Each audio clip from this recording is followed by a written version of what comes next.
વાવથરા જિલ્લામાં લાંબા વિરામ બાદ મેઘરાજાએ મહેર વરસાવતા ખેડૂતોમાં ખુશીનો માહોલ છવાઈ ગયો છે। મોડી રાતથી શરૂ થયેલા વરસાદથી વાતાવરણમાં ઠંડક પ્રસરી છે અને પાકને જીવનદાન મળ્યું છે।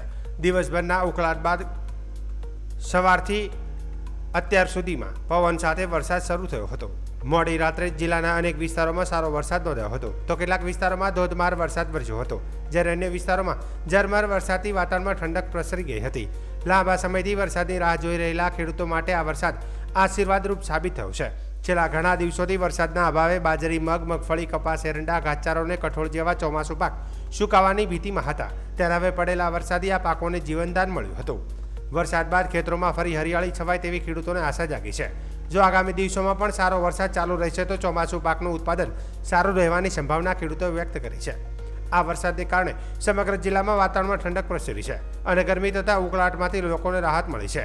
દિયોદર, થરાદ, વાવ, ધરણીધર અને રાહ જેવા તાલુકાઓમાં પણ ધીમી ધારે વરસાદ નોંધાયો છે। આટલા દી તો કુદરતી બધા મુંબઈ ગયા હતા ખેડૂતો, પણ આજથી કરીને ખુશીનો માહોલ થઈ ગયો છે ખેડૂતો માટે જબર। વરસાદ સારામાં સારો થાય છે।